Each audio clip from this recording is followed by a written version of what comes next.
आजच्या या विशेष सोहळ्यामध्ये आपल्यामध्ये एक महामहिम मान्यवर व्यक्तिमत्व उपस्थित आहे, ज्यांचं आयुष्य समाजकारण, शिक्षण आणि लोकसेवेसाठी अर्पण झालेलं आहे।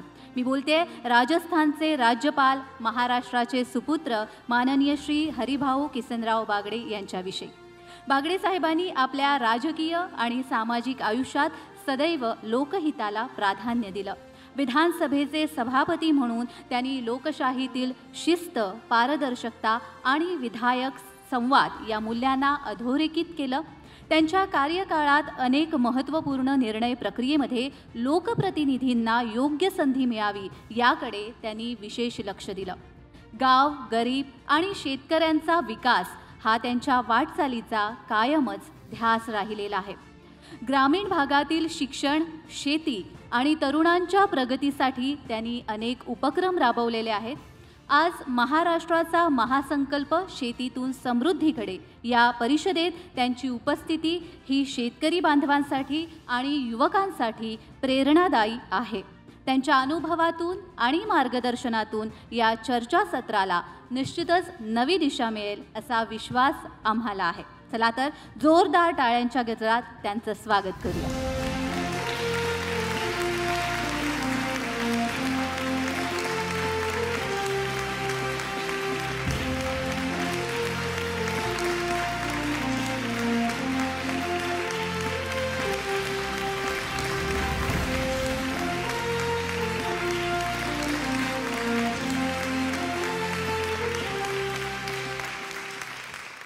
TV9 मराठी या वाहिनीने महाराष्ट्राचा महासंकल्प आणि शेतीतून समृद्धीकडे या विषयावर आज जोचा परिसंवाद ठेवलाय आणि या परिसंवादातून शेतकऱ्याला निश्चित स्वरूपात काही ना काहीतरी त्याची इच्छाशक्ती जागृत होऊन त्याला याच्यातून बोध घेता येईल। आणि म्हणून मी सुरुवातीलाच त्या वाहिनीचे सर्व प्रमुख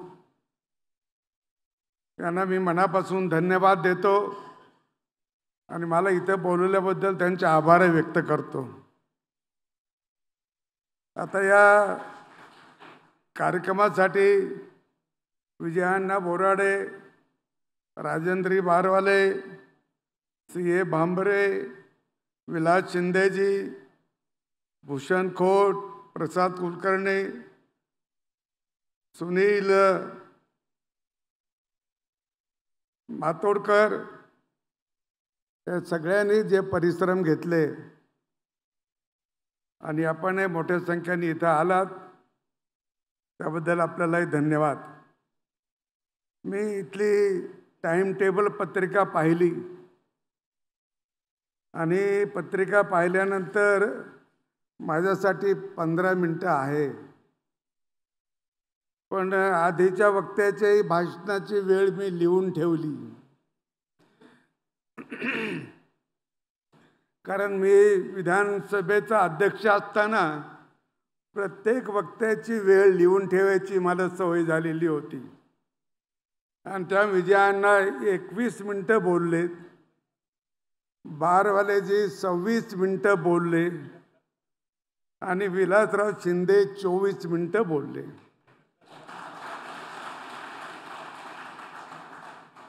त्यांना केवळ 10-10 मिनिटाची वेळ होती तर ते 26 मिनिटापर्यंत गेले। आता मला 15 मिनिटाची वेळ आहे तर मी किती मिनिटापर्यंत जावं हा ते तुम्ही ठरवायचं आहे। ठीक आहे, आज शेतीतून समृद्धीकडे हा जो विषय आहे तो खरोखर एक महत्त्वाचा आहे। आपण चाललोय नाही असं नाही, म्हणजे आपण जर विचार केला तर मला असं वाटतं की आपण अनेक क्षेत्रामध्ये जगाच्या मध्ये बऱ्याच याच्यात आपण पुढे पण आहोत.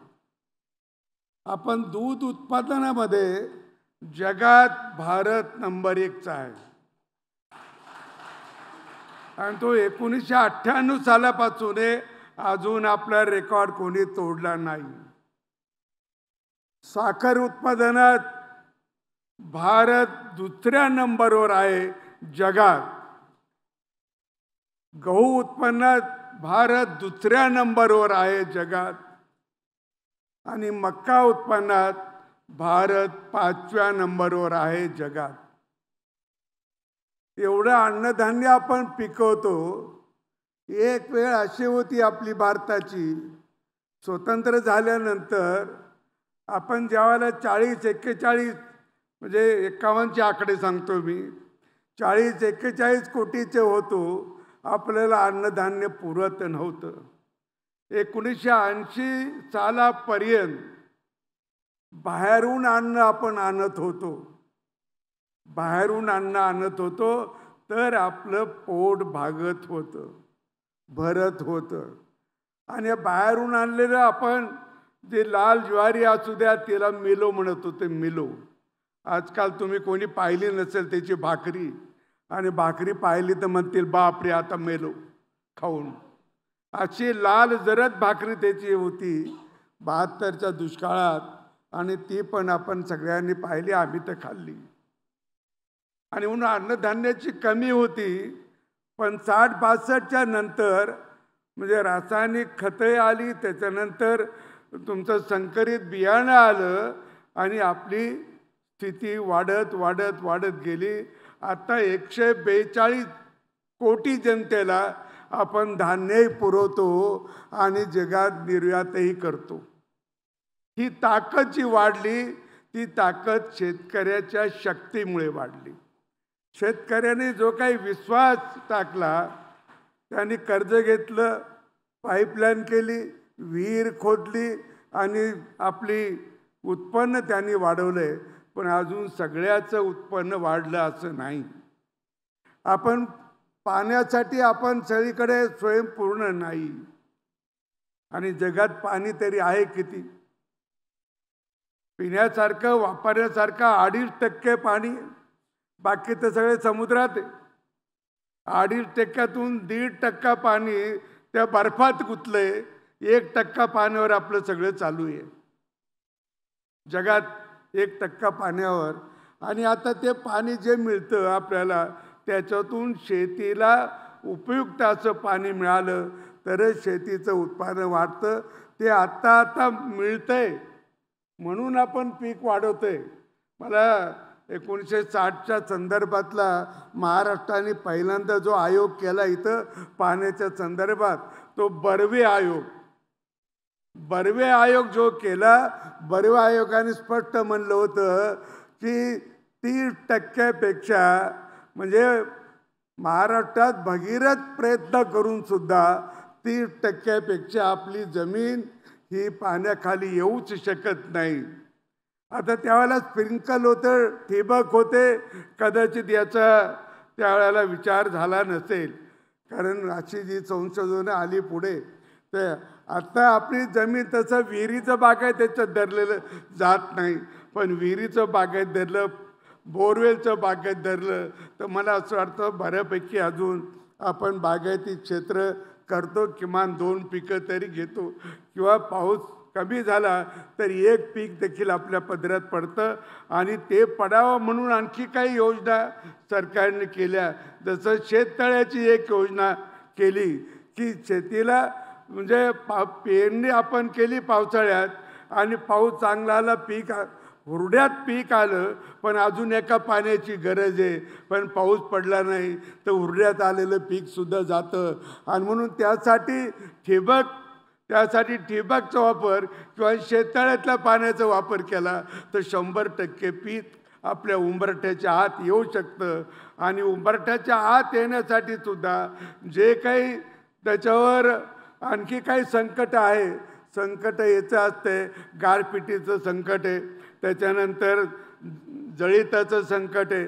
या संकटातून सुद्धा वाचवण्यासाठी विमा योजनेची तरतूद आपल्याकडे केलेली आहे. या सगळ्या गोष्टी ध्यानात घेऊन शेतकरी जेव्हा हे सगळे करतो त्यावेळेला त्यांच्या सगळ्या गोष्टी ध्यानात येतात असं मला वाटतं. एकूण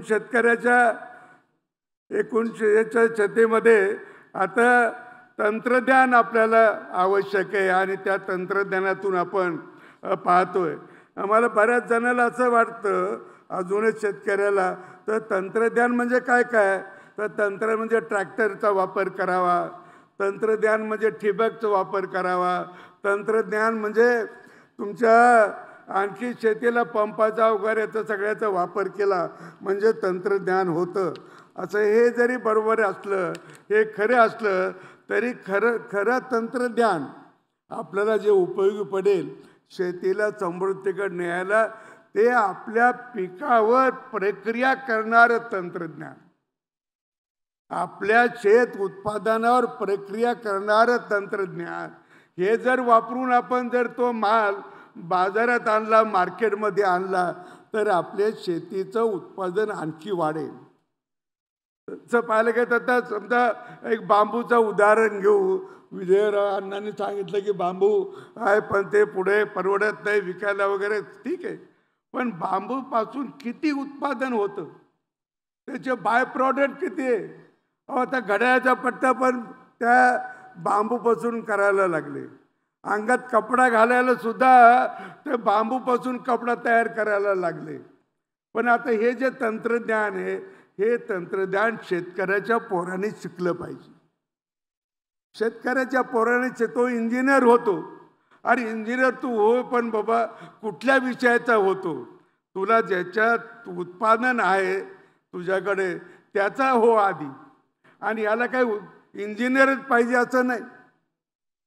आमच्या पहाट्या कापून डाळ तयार करणाऱ्या, कणिक तयार करणाऱ्या, टोपलं तयार करणाऱ्या किंवा बांबूच्यापासून दुर्ड्या तयार करणाऱ्या, वेगवेगळ्या प्रकार तयार करणाऱ्या यांनी कोणत्या कॉलेजला शिक्षण घेतलंय. मी आजही पाहतो की बांबूच्या बारीक बारीक वस्तू एवढ्या चांगला कुशल करतात की त्या काही फार शिकलेल्या नाही कोणी, पण ते तंत्रज्ञान अवगत करावं लागेल. गणपतीची मूर्ती वर्षानुवर्ष करतात त्या घरात, ज्या घरात गणपतीची मूर्ती वर्षानुवर्ष करतात, एकदाच बाजारात नेतात वर्षाकाठी, तरी वर्षभराचं उत्पन्न त्याला मिळतं. ती गणपतीची मूर्ती करायला त्याने कोणत्या कॉलेज जाऊन शिकलं पोरगं नाही. बाप करत होता, आजोबा करत होते, आपण करत होतो, ते पुढे चालू आहे. हा शिक्षण घेऊन करा, काही हरकत नाही. पण अशातून जे आपल्याकडे जे काही शेती उत्पादन आहे त्या शेती उत्पादनाचे सुद्धा प्रक्रियामधून आपल्याला अधिक उत्पन्न मिळू शकतं आणि त्याची आता तयारी सुरू झाली. अनेक ठिकाणी तशा प्रकारचं कौशल्याचं शिक्षण आता सरकारकडून सुद्धा द्यायला लागले. तुम्ही ज्याच्या हाताला कौशल्य आहे तो कधीच उपाशी नाही. ज्याच्या हाताला कौशल्य आहे तो कधीच उपाशी नाही. ज्याच्याजवळ BA ची डिग्री आहे, MA ची डिग्री आहे, जॉब मिळाला तरी इकडे तिकडे हिंडतच बसतो, कारण जॉब नाही. आम्ही आतापर्यंत हेच शिक्षण घेतलं इतके वर्ष. आणि म्हणून आमच्या हाताला कला जे पाहिजे की तुम्हाला कुठल्याही प्रकारची कला असेल, साध्या रांगोळी काढणाऱ्या मुली सुद्धा चांगले पैसे कमवायला लागल्यात. लग्नात काढतात, मोठ्या याला काढतात आणि कोणाच्या उत्सवाला असेल तर काढतात, कारण ही कला आहे. या कलेचं ज्ञान आम्हाला परंपरेने जेवढं येत होतं तेवढंच येत होतं, बाकीचं काही नाही. आता अनेक लाकडापासून सुद्धा आपण इतके बारीक बारीक बारीक बारीक कौशल्याचे करतो, म्हणजे आपण कल्पना करू शकत नाही अशा प्रकारचं उत्पादन त्या लाकडापासून तयार करतात, बांबूपासून तयार करतात. आश्चर्य वाटतं हे सगळं बघून. त्याला मार्केटमध्ये भाव आहे, त्याला मार्केटमध्ये चांगले पैसे मिळतात. पण हे आमच्याकडे नव्हतं. हे कला कौशल्य आम्हाला शाळेत नाही शिकवलं झालं.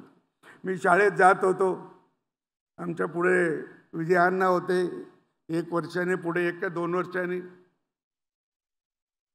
आम्ही शाळेतून आल्यावर आमच्या आजोबाने मला एकदा विचारलं की तुला दोरी वळता येते का?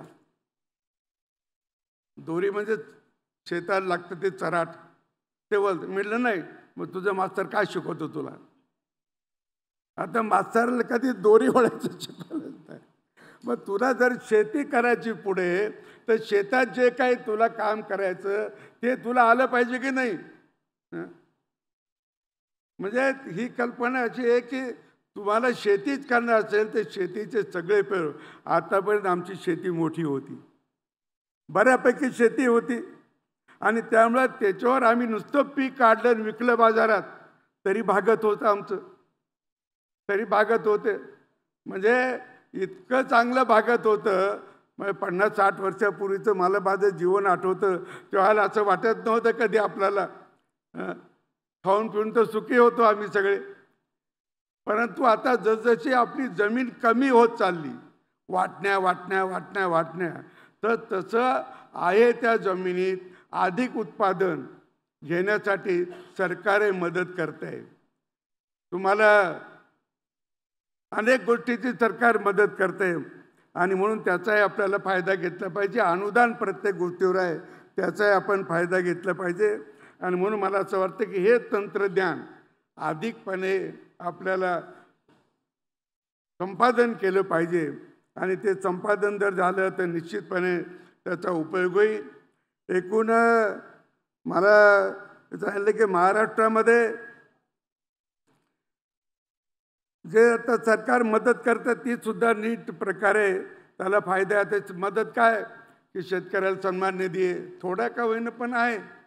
आता काही राज्यामध्ये ज्यादा आहे, आपल्या राज्यात थोडे राष्ट्र सरकार देतं, काही केंद्र सरकार देतं. पण येणं केनं त्याला मदत होणं, म्हणजे दुष्काळ विमा जो आहे तो पूर्वी एवढा कधीच लागू होत नव्हता. आता विमा आपल्याला लागायला लागला. कशामुळे?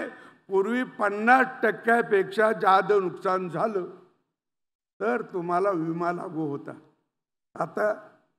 आता 33% जरी तुमचं उत्पादनामध्ये घट आली किंवा तुमचं नुकसान झालं तरी विमा लागू पडतो.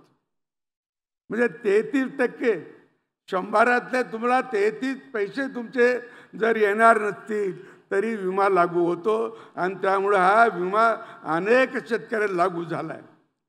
अनेक शेतकऱ्या फळबागाचा विमा आहे, मोठ्या प्रमाणात लागू झाला. 1-1, 1.5-1.5, 2 लाख रुपये फळबागाला मिळालेत.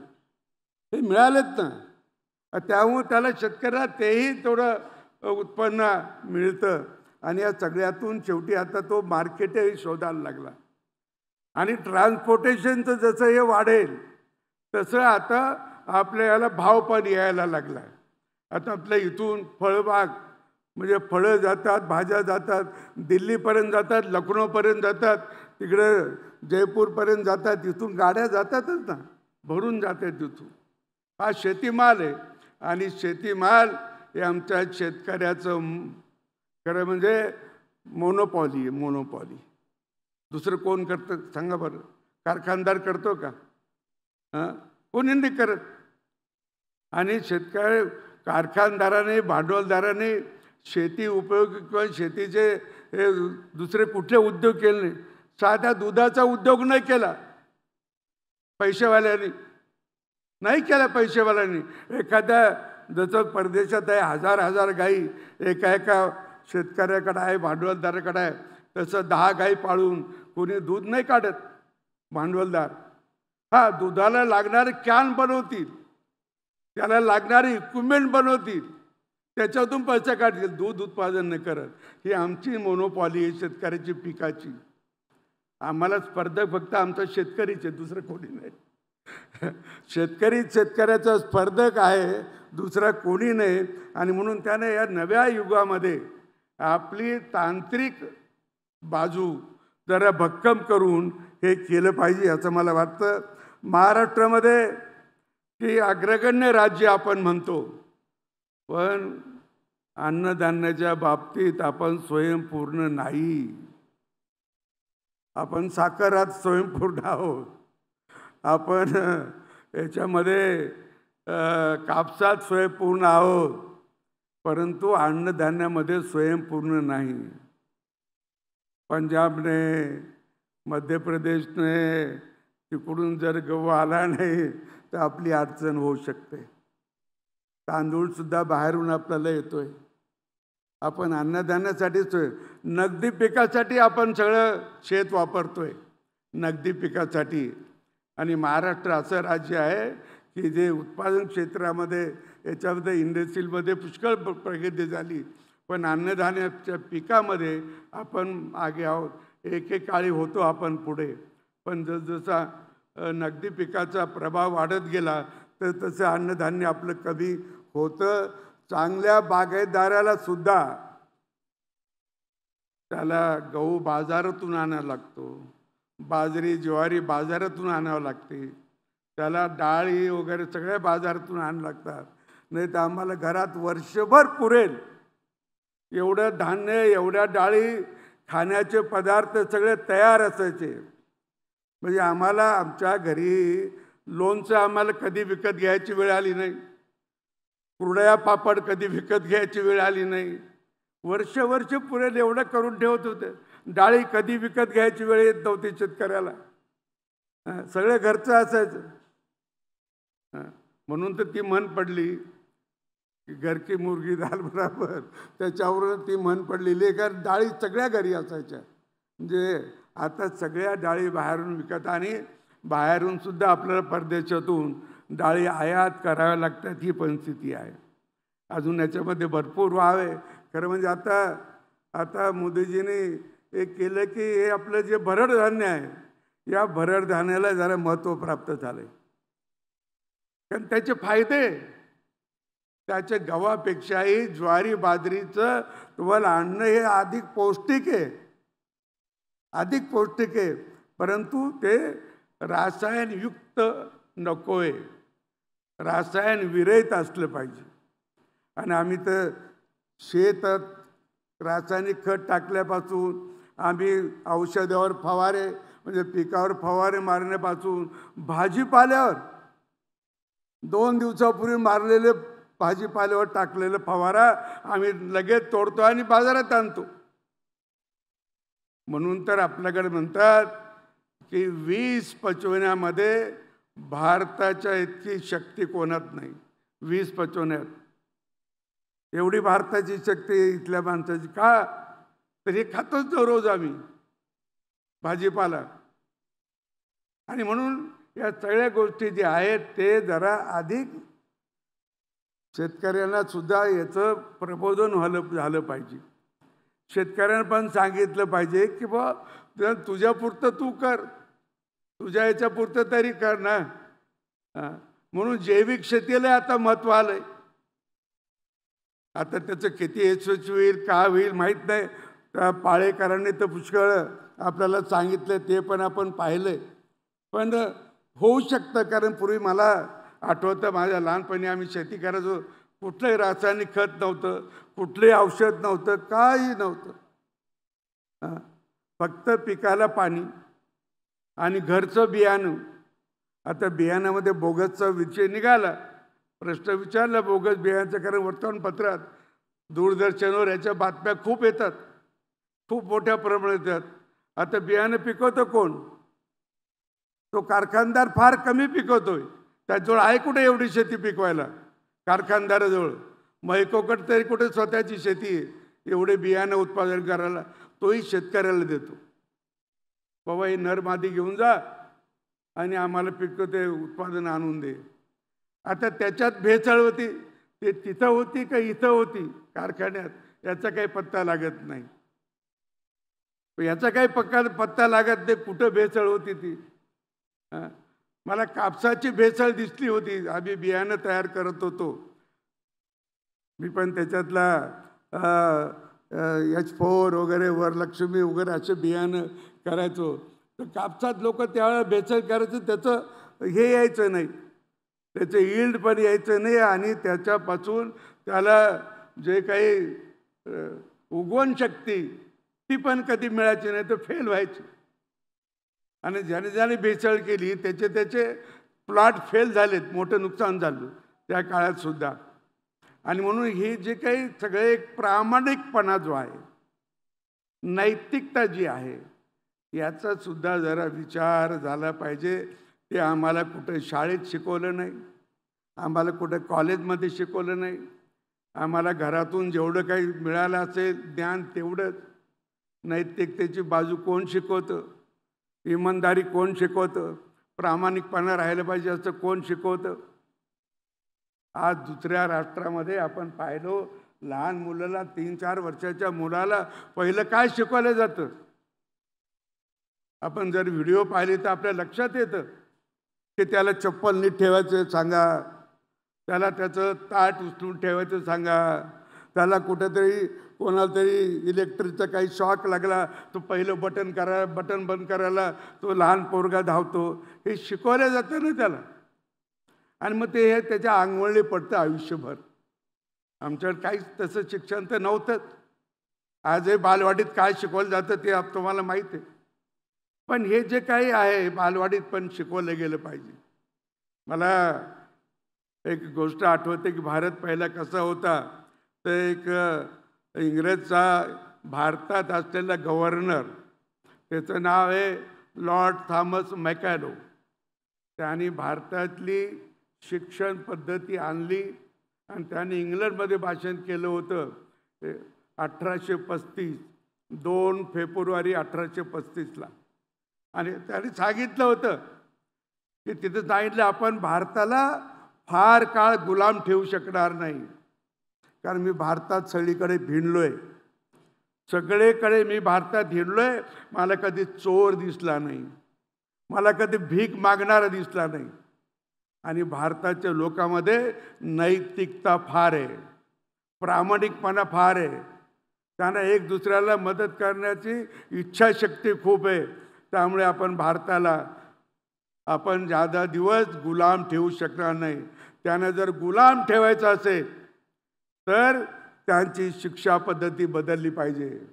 म्हणून भारतातले सगळे गुरुकुल त्यांनी बंद करून टाकले आणि मग त्यांची शिक्षा पद्धती म्हणजे फक्त इंग्लंडचं काय करायचं उदो उदो तेवढा करा, इंग्रजाचा काय उदो उदो करायचं तेवढंच करा, तेवढंच शिकवलं.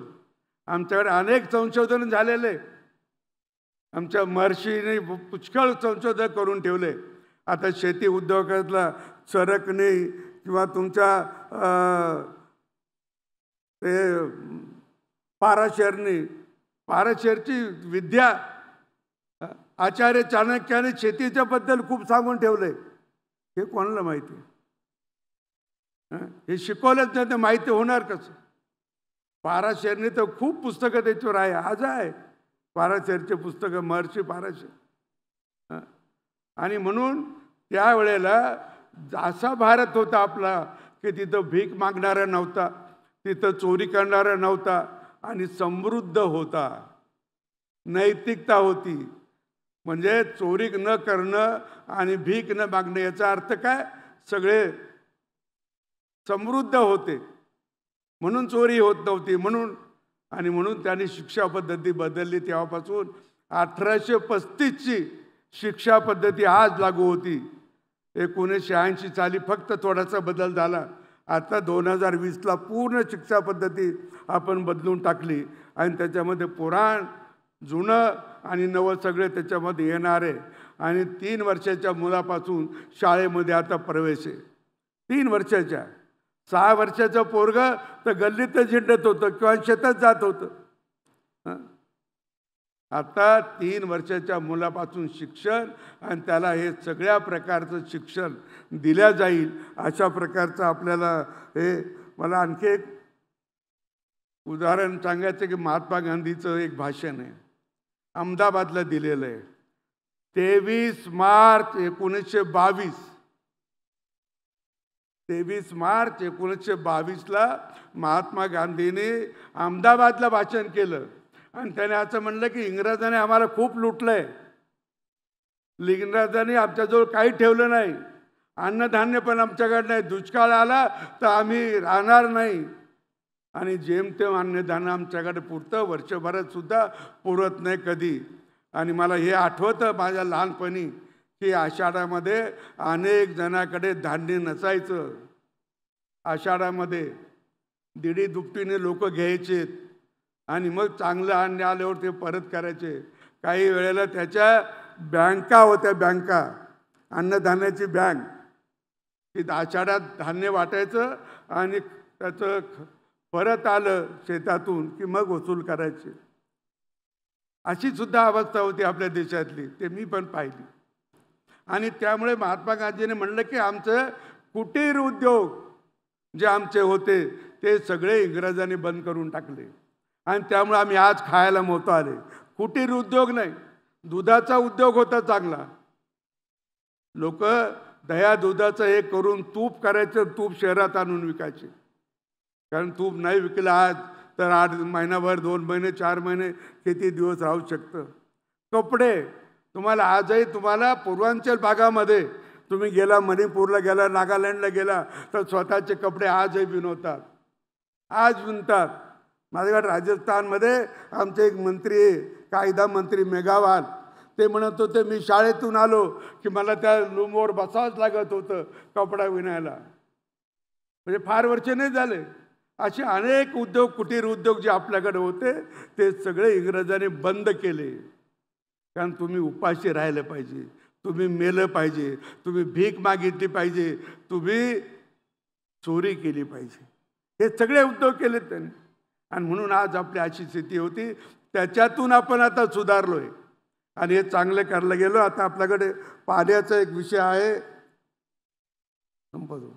पाण्याचा एक विषय आहे की आपल्याला पाणी मराठवाड्यात कमी आहे. मराठवाड्यात पाणी कमी आहे की आपला बराचसा भाग जो आहे तो आवर्षण प्रवण क्षेत्रात येतो. आता त्याच्यात आल्यामुळे काही निसर्गाचंच हे आहे आणि त्यामुळे आवन प्रवण क्षेत्रामध्ये कमी पाऊस असतं. तर त्यामुळे आता याच्यामध्ये काही गोष्टी केल्यात. जसं आजही उजनीचं पाणी आपण थोडंफार तिकडे आणू शकलो, म्हणजे उस्मानाबाद आणि धाराशिव, बीड तिकडे. तसं मराठवाड्यात सुद्धा आपल्याला गोदावरी खोऱ्यात ते पश्चिमेला जाणारं पाणी, गुजरातकडे वाहून जाणारं पाणी, त्याचा DPR तयार आहे. पण खर्चाची मर्यादा, कारण तिकडे अडवायचं आणि पूर्ण डोंगर कोरून तो बोगदा करून जर इकडं आणायचा असेल, मोठा खर्च आहे. किंवा पंपिंगनी करायचं असेल तर त्याला वीज भरपूर लागणार आहे त्याला. त्यामुळे त्याचं अजून चाललं, पण DPR तयार आहे, त्याची योजना चालू आहे. आज विदर्भातून देखील आपल्याला काही पाणी मिळते. नांदेड जिल्ह्यात पेनगंगाचा वगैरे असं कुठली तरी नदी आहे, तिथून पाणी मिळते आपल्याला. आणखी तापीचं पाणी कसं आणता येईल त्याचा पण विचार चालू आहे. कारण तापी बऱ्याच वेळेला ओव्हरफ्लो होतच आहे आणि ते समुद्रात जाऊन मिळतं. तरी मध्ये आपलं मोठं धरण आहेच आहे तुमचं सरदार वल्लभभाई पटेल. आता त्याला महाराष्ट्रातून बराच विरोध झाला. हे बऱ्याच जणांना माहिती आहे की नाही माहीत नाही मला, पण त्याला विरोध झाला त्या धरणाला. कारण काही खेडी फक्त त्या पाण्याखाली जात होती. आमच्या जायकवाडीला गेले, कितीतरी गावं गेले ना जायकवाडीला. जायकवाडीच्या पाण्यामध्ये जेवढं पाणी अडतं तेवढंच खाली पाणी शेतीला मिळतं. तरी इतके गावं उठवले, पण तिथं काही पाडे जात होते. तरी त्याच्यासाठी खूप आंदोलन झाले, लवकर धरण होऊ दिले नाही ते. पण धरण झालं आणि आता तिथून पाणी कुठे गेलं सांगू? तर तिथून पाणी त्यांनी कच्छमध्ये नेलंय आणि कच्छमधून त्यांनी ते राजस्थानला नेलं. आणि राजस्थानचा जो जैसलमेर आणि बाड़मेर जिल्हा आहे पूर्ण वाळवंटी जिल्हा आहे आणि पाकिस्तानला लागू नये. पाकिस्तानच्या बाउंड्रीच्या 2-4 किलोमीटरवर काही गावं आज आहे. काही गाव आहे जिथं रेल्वेने जाता येत होतं इकडून तिकडं. ते रेल्वेचं स्टेशन आज पण आहे, पण सध्या बंद आहे. तर तिथं तांबलोर नावाचं एक गाव आहे, तांबलोर. तिथं मी गेलो होतो. आता तिथं पाणी कुठून आणलं तर नर्मदाचं पाणी 800 किलोमीटर नेलंय प्यायला पाणी. 800 किलोमीटर. ते तांबलोर गाव आणि नर्मदा एकूण 800 किलोमीटरचं अंतर आहे. तिथे मी त्या नळाला उघडून पाहिलंय, नेलंय पाणी प्यायला, नाही तर त्या वाळवंटात पाणी नसायचं. अशी स्थिती होती. आणि त्या बाउंड्रीला लागून ते गाव आहे, आजही तिथले गावं तशाचे तसेचे. पळाले नाही, जे पळाले होते ते परत आले. आता काही मध्ये सिंदूरच्या वेळेला काही बंबारणी झाली होती, लोक घरात जाऊन लपत होते तळघरात, आणि पुन्हा बंबारणी थांबली की बाहेर येऊन भारत माता की जेवून गल्ली गल्ली मिरवणूक करत होते पोरं. केवढी हिंमत आहे. हा विश्वास जसा दिला तसं या पाण्याचं देखील आपल्याला नियोजन चालू आहे, आणि ते जर झालं तर निश्चितपणे त्याचा आपल्याला उपयोग होईल. नदी जोड एक प्रकल्प हा काही नवीन नाही. 1952चं जे मंत्रिमंडळ आलं होतं, 1952ला पहिल्यांदा त्यात रेड्डी नावाचे एक मंत्री होते, रेड्डी आंध्रचे, आणि त्यांनी हा विषय आणला होता की आपण नदी जोड प्रकल्प करू. पण त्यावेळेला खर्चाची हे नव्हती, तेव्हा पंडितजींनी सांगितलं की आत्ता एवढा खर्च आपल्याला करता यायचं नाही, पण म्हणून ते मागे पडलं. ते पडलंच. अटलजी त्यावेळेस पंतप्रधान झाले, त्यावेळेला मला तर प्रभूना या खात्याचं मंत्री केलं. हे खातं त्यांच्याकडे सोपवलं, आणि त्यांनी थोडाफार प्रयत्न केला आहे नद्या जोड करायचा. आणि या प्रभूने जे काही केलं कोकणातले आपल्या सगळ्याला माहीत आहे. सारस्वत बँकेचे ते चेअरमन होते बरेच वर्ष, त्यांनी काही ठिकाणी केलं आहे. आमचे भास्करराव मुंडे सांगतात की मी जळगावला कलेक्टर, याला धुळ्याला कलेक्टर होतो, त्यावेळेला 2 नद्या आम्ही जोडल्यात. सांगतात, आजच सांगतात त्या काळामध्ये. हा नदी जोड प्रकल्प चालू झाला होता, पुन्हा बंद पडला आहे.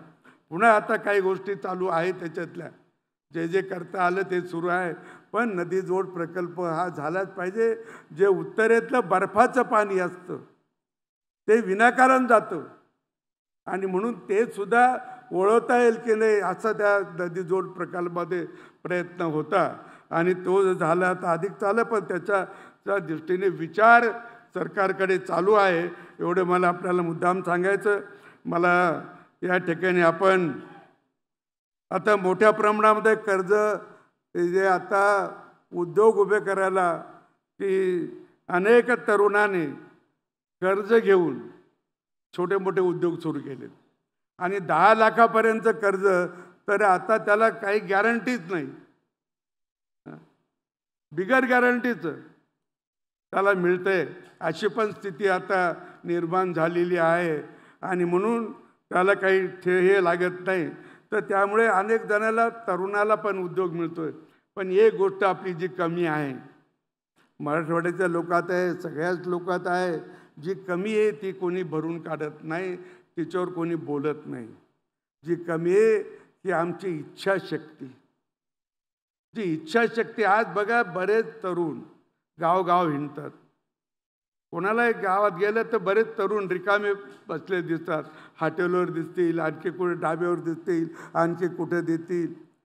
तर आपल्याला उद्योगात राहिलं पाहिजे, आणि आपण दिवसभर उद्योग केला पाहिजे, काही ना काहीतरी केलं पाहिजे, 4 पैसे कमवले पाहिजे. अजून आमच्या डोक्यात येत नाही. आणि शिक्षणात देखील आम्ही फार परिपूर्ण नाही.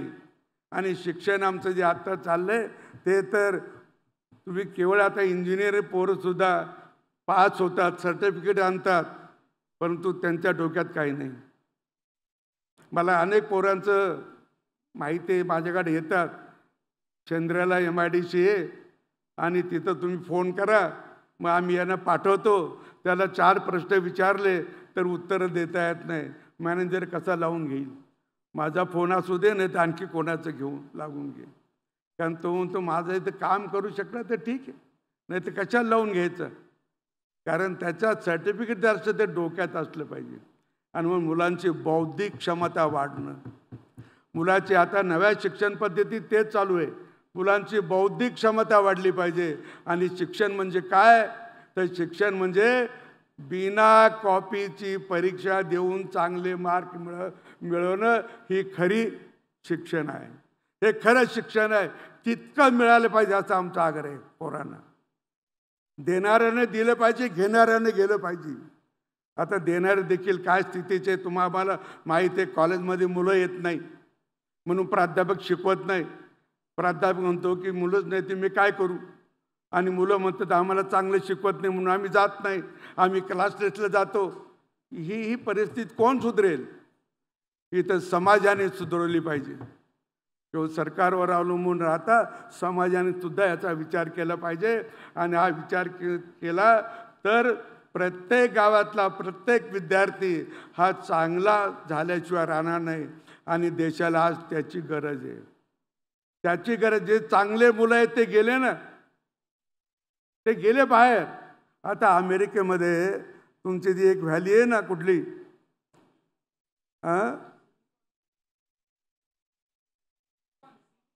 हां, तर ती जी व्हॅली आहे त्या व्हॅलीमध्ये 80% मुलं तिथल्या कंपनीत काम करतात. जेवढे उद्योग आहे त्या व्हॅलीमध्ये त्याच्यातले 80% मुलं कुठले? तर ती भारतातली. आज कारण तिथे एकाची मुलगी होती आणि त्याचा बाप गेला होता त्याला भेटायला.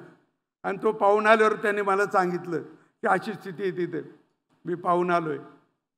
आता जे टॅलेंट होते पोरे. आणि तुम्हाला अजून एक सांगतोय की अमेरिकेचा जो एलन मास्क आहे ना, त्याने काही दिवसापूर्वी एक स्टेटमेंट केलं. एलन मास्कनं, तो आता जगात श्रीमंत म्हणून सांगतात मोबाईलवाला. तर तो म्हणला की अमेरिकेला चांगल्या इंजिनियरची, प्रतिभाशाली इंजिनियरची गरज आहे. आणि मग त्याच्यानंतर ट्रम्प साहेबांनी एक स्टेटमेंट केलं की आम्हाला टॅलेंट पाहिजे. हे टॅलेंट कोण देणार आहे? टॅलेंट देणाऱ्या युनिव्हर्सिटीत आपल्याकडेच आहे भारतामध्ये. आणि तेवढी बुद्धिमत्ता असलेले लोक भारतात आहे. पण ते अजून बुद्धिमत्ता कमवणारे जे आहे ते फार थोडे आहे. जे मोठ्या संख्येने राहतात ते बुद्धिमत्ता कमवत नाही. हे आमचं दुर्दैव आहे. ते बुद्धिमत्ता कमवत नाही. त्यांनी कमवली ते या सगळ्या गोष्टी नीट होतील. आणि गरिबी दूर करायची असेल तर केवळ शिक्षणातून दूर होऊ शकते, अन्य कशातून नाही. पण हे आम्हाला कळलं पाहिजे आणि त्या दृष्टीने प्रयत्न केले पाहिजे. आम्ही हे द्या ते द्या असं म्हणत राहिलो तरी मिळत राहील. परंतु आमची बौद्धिक क्षमता जर मिळाली नाही, बौद्धिक क्षमता आम्ही प्राप्त केली नाही, तर आम्हाला कोण विचारणार आहे बाहेर? मी ज्यावेळेला शाळेतून बाहेर पडलो त्यावेळेला मला शाळेतसुद्धा अंडा आपल्याला शिकवायला नॉन मॅट्रिक मास्तर होते ना, मॅट्रिकला शिकवायला नॉन मॅट्रिक. आणि आम्ही बाहेर पडलो त्यावेळेला आम्हाला सुद्धा असं कुठे 10वीपर्यंत शिकला, 7वीपर्यंत शिकला की लगेच नोकरी होती त्या काळात.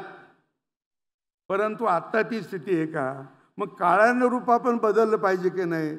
सगळे तर शाळेत जातात, परंतु त्या पद्धतीने आपण शिक्षण घ्यावं याचासुद्धा समाजाने विचार केला पाहिजे.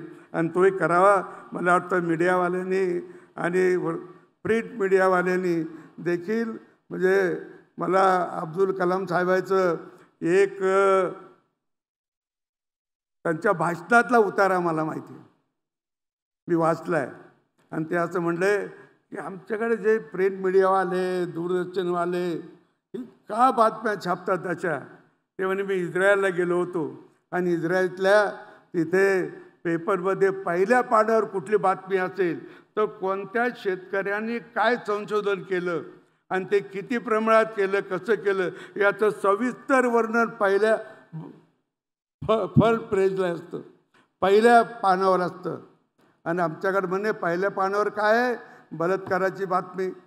आमच्याकडे पहिल्या पानावर खुनाची बातमी. याच्या बातम्या म्हणजे मी अब्दुल कलाम साहेबांना सांगतो, मला कोणाला नाव ठेवायचं नाही, कारण शेवटी वर्तमानपत्रे असू द्या, याचं ज्या बातम्याला व्हॅल्यू आहे ती बातमी पहिले सोडते. आणि जे सकारात्मक असतं त्याला व्हॅल्यू कमी असतं, नकारात्मकला जादा व्हॅल्यू असतं, तेव्हा ते पसरत जातं. पण त्याने ती दुसरं सांगितली ती मी आपल्याला मुद्दाम सांगितली.